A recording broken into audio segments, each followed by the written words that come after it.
Pete Rose would attend Western Hills High School. Pete was what you would call a bad student.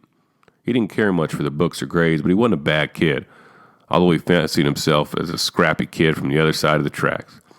He would fail 10th grade and would have to repeat it, although he could have been promoted to the next grade, and he made up the coursework during the summer. But his father wouldn't allow summer sessions because it would have interfered with the American Legion baseball. Now, Western Hills has produced a remarkable 14 Major League Baseball players, as well as 4 managers. This includes Don Zimmer, Russ Nixon, Jim Frey.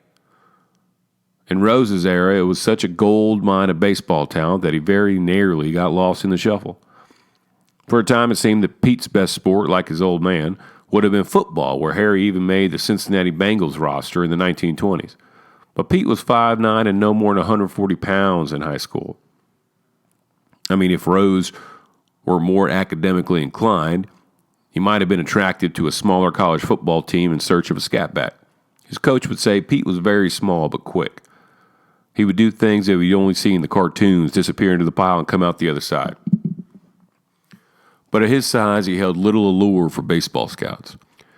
But then again, most scouts attending Western Hills games weren't focused on Rose anyway. Their eyes were on one Eddie Brinkman, who had pitched on Rose's American Legion club to a national title as a 9th grader. Brinkman pitched and played shortstop for Western Hills and became one of baseball's first bonus babies, signing with the Senators out of Washington for $75,000. Unfortunately, Rose couldn't even play high school ball his senior year because of failing his sophomore year had made him straight up ineligible. He played instead in a semi-pro league in Dayton on a ruddy diamond with men who worked during the day and changing their baseball uniforms in their car. Without the intervention of his mother's brother, a man named Buddy Bluebaum, that might have been the pinnacle of Pete's career. Uncle Buddy might have had his own major league career if he didn't, decline when baseball first came calling. Buddy Bluebaum was a big man, 6'3", an outfielder, and a rarity for the times, a switch hitter. When he was coming out of high school, numerous big league organizations were eager to sign him, but he turned them all away. The Great Depression was on, and Bluebaum could not afford to embark on a new career. He was doing just fine in the one he was already in, pool hustling. By 1960, Bluebaum was a bird dog scout for the Reds. That's a part-time position. It's got some minimal status, but no authority. Basically, a bird dog combs his territory for prospects and turns their names over to higher-level scouts who watch them play and then grade them. But with Pete Rose's professional career in neutral, his uncle went directly to the Reds' front office to plead for him, including promising the unknowable and bluffing that his nephew would grow. He stated the men in both the Rose and Bluebaum family developed late. Bluebaum's appeal touched a sensitive nerve with the Reds front office because they had just passed on several local players who were too small in their eyes, including World Series champion Don Zimmer, who was from the same neighborhood as Pete. On the Saturday morning after Pete graduated high school, his father and uncle drove him to Crosley Field and he signed his first contract, $7,000 bonus and $400 a month to play for the Geneva Redlegs in the Finger Lakes of New York.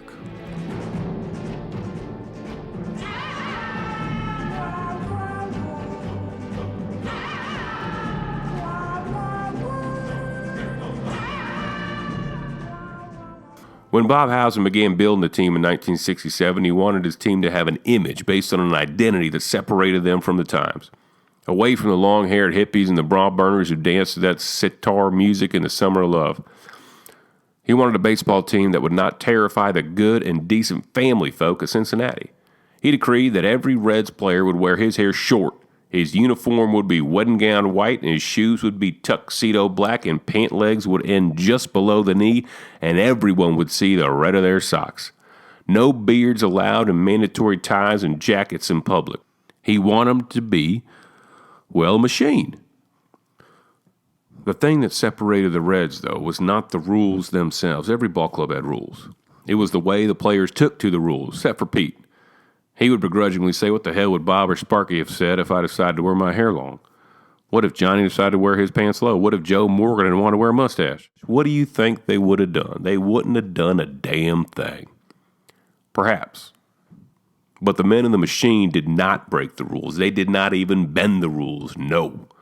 It was the opposite. They embraced the rules, and in a strange way, they even liked the rules.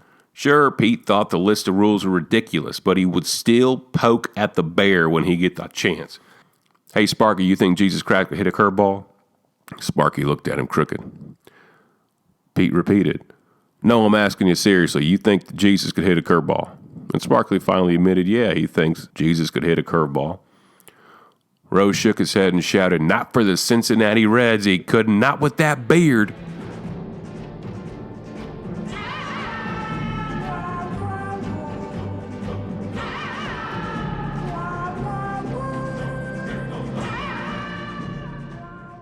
Pete Rose knew many different types of people in his life. Teammates, fans, family, girlfriends, lackeys, and acquaintances.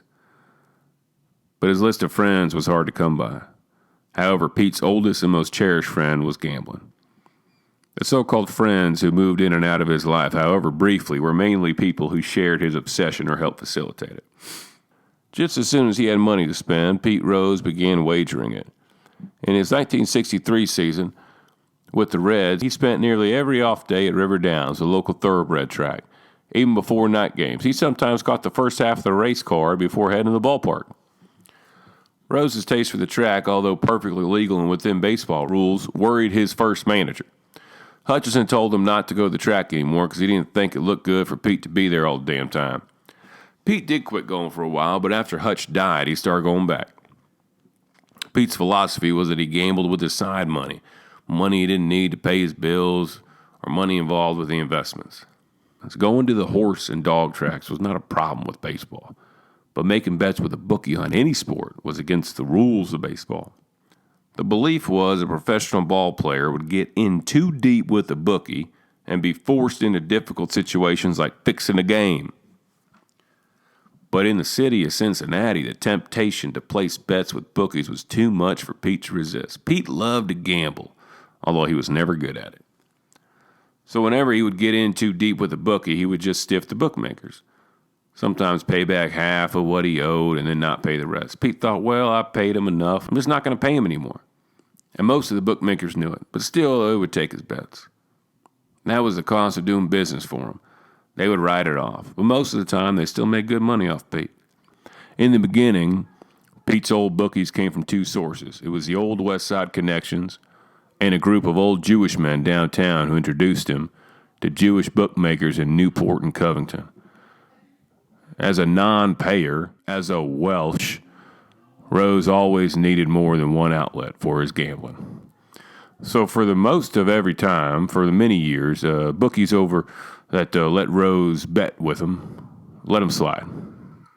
His bookies were older men from the neighborhood. These are folks that Pete grew up with. They knew the Roses. They knew Pete's daddy. They were proud of a West Sider making good. So he went down in the book pretty heavy after putting a bunch of money in and paying off some bad beats. They let it slide. He's Pete Rose. He's a West Sider. He's from around the way. Leave him alone. Aside from many personal considerations, there was another reason they excused his debts. Like most people who operate outside the law, bookmakers don't like the kind of attention that might be bad for business. To engage in too public a spat with Rose or to threaten or harm him physically was one sure way to attract unwanted attention from the authorities. When Rose left bookies high and dry, he left them no option other than to cut them off. In time, after Rose ran through all the old line bookmakers, he would begin to gamble with the rougher crowd. These were younger men with guns, drug connections, and no particular allegiance to Rose, his family, or his old neighborhood. Only then would he learn the most difficult lesson of his life. And not paying up carries its own price, but that lesson was still years away.